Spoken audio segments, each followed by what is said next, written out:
The Pride Lands will never end while the Lion Guard is here. And just like this tiny tree, we'll keep growing stronger. Scar will never defeat us. The Lion Guard didn't just end. It was silenced when it still had roaring left to do. With Kion at the lead, this show gave us something rare. A spin-off that actually lived up to the original. And then, it was gone. 3 seasons, no follow-up, no real explanation. So what happened? Why would Disney walk away from a show that meant so much to so many? Let's talk about it.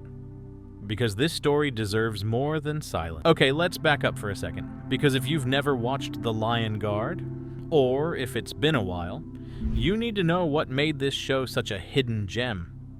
It all starts with Kion. Yep, Simba and Nala's second born. While Kiara is off training to be queen, like we saw in The Lion King 2, Kion discovers he's been chosen to lead the Lion Guard, a legendary group tasked with protecting the Pride Lands. But here's the twist. Instead of picking a group of lions, Kion chooses his actual friends, a honey badger, a cheetah, a hippo, and an egret. Not exactly traditional, but that's what made it great. It was fresh, diverse, a squad of outsiders proving they had what it takes to defend their home. And honestly, it worked. The chemistry, the humor, the heart, it all clicked. Season 1 gave us the origin story. Kion stepping into leadership, figuring out the power of the roar, and going head-to-head with classic-style villains like Yanja and the hyenas. It felt like a proper Lion King adventure with a modern twist. From this first season, everyone was hooked. There was just something incredibly satisfying about this series. Season 2 was when things got real. Like, way more intense than you'd expect from a kid's show. Remember Scar coming back?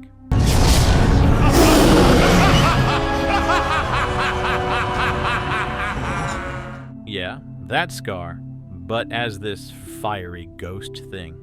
Disney went all in, and honestly, it was kinda awesome. Kion wasn't just leading a crew anymore, he was facing the biggest bad from his dad's past. The pressure was huge.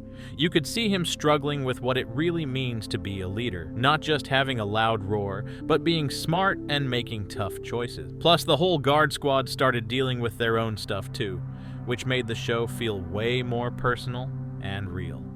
Then Season 3 hit, and it got even deeper. Kion gets hurt, like, not just a little scrape, but really hurt, both in body and spirit. So he has to leave the Pride Lands and go on this whole journey to the Tree of Life to heal. It wasn't about fighting bad guys anymore. It was about finding himself and figuring out who he really is. The season had this more grown-up vibe, with emotional moments that totally hit if you were paying attention. And by the end, Kion wasn't just the Guard's leader anymore. He'd grown so much, found new friends, and even kicked off a new chapter with Queen Rani. In the last episode, Once Healed, Kion decides to stay with Rani and eventually becomes king of the Tree of Life after they get married. Kion returns briefly to the Pride Lands, only to find that Vitani has formed her own Lion Guard. Instead of fighting for control, Kion sees she's capable and passes leadership to her. The series ends with Kion and Rani ruling together at the Tree of Life, protecting it and continuing the legacy of the Lion Guard. It ended well.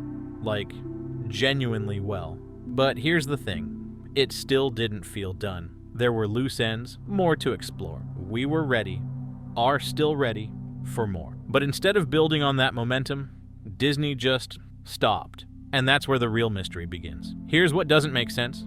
The Lion Guard wasn't some random flop that Disney quietly swept under the rug. It was actually doing great. On the Disney Junior app, it was the second most watched show, right after Mickey Mouse Clubhouse. That's huge, especially for a spin-off. People were watching, kids loved it, everyone loved it, and for good reason. The characters were awesome, the music was fire, I bet you still have Friends to the End stuck in your head, and the story had real depth.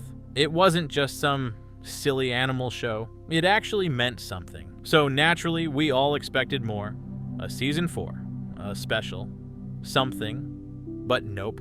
Disney just ended it after season 3, quietly, no fanfare, no follow-up, just done. And the weirdest part, it ended on a high note. The story wrapped up well, but it left the door wide open for more adventures. More Kion, more Guard, more Tree of Life. We all noticed the silence right away, but what a lot of people don't know is that there's a petition for Season 4 that's passed 8,000 signatures. People still rewatch the series on Disney Plus and talk about where the story could go next. The love for this show hasn't faded at all. Even Ford Riley, the creator of the show, has said he's open to doing more. Makes you wonder, why hasn't Disney brought it back? Honestly, it probably comes down to a mix of corporate logic and some classic Disney habits, the kind that may not make sense to you. First off, let's talk about Disney Junior. Shows on that platform usually aren't built to last forever. Disney tends to rotate them out after a few seasons, no matter how popular they are. It's like they expect their audience to age out quickly. So instead of building long-running series, they just keep making new stuff. The Lion Guard might have just been caught in that cycle. There is another possible reason, which is merch. Let's be real. Disney lives off merchandise. And while The Lion Guard had toys, books, and shirts, it didn't blow up the way something like Frozen or Cars did. If the merch numbers weren't sky high, Disney probably didn't see it as worth continuing. Sad, but true, sometimes it's not about the story, it's about the shelf space at Target. But that's not all. Timing may also play a role. When Season 3 was wrapping up, Disney was shifting full focus to Disney Plus and pouring resources into the big franchises. Marvel, Star Wars, live-action remakes, all that. A smaller animated show on Disney Junior might have just slipped through the cracks. And honestly, it feels like the Lion Guard got the short end of the stick. It had heart, it had fans, it had potential, but in the eyes of the execs, maybe it just didn't fit the plan. Still, there might be hope. Look, as much as it sucks that the Lion Guard got cut short, all hope isn't lost. Yeah, Disney's been quiet. Like, suspiciously quiet. But if there's one thing we've learned, it's that Disney loves to circle back to old favorites when the timing's right. Just look around. DuckTales got rebooted. The Proud Family made a comeback. Even Lilo and Stitch is getting a live-action version. And with Mufasa, The Lion King being released, it's clear that the Lion King universe still matters to them. So maybe, just maybe, Kion's story isn't over. Ford Riley already said he's open to continuing it. The fan base is still active. The demand is there. It might not happen tomorrow or even next year, but Disney has brought shows back for less. Because The Lion Guard wasn't just a spin-off, it was part of something bigger. It gave us new heroes, new lore, and a new generation to root for. And it deserves more than to be quietly forgotten. So if you're still holding out hope for Season 4, same. And if Disney's listening, The Guard is ready. Thanks for watching. And as always, till the Pride lands end, Lion Guard defend. If you enjoyed this video, hit that subscribe button and join the community. We've got more untold tales and deep dives coming your way.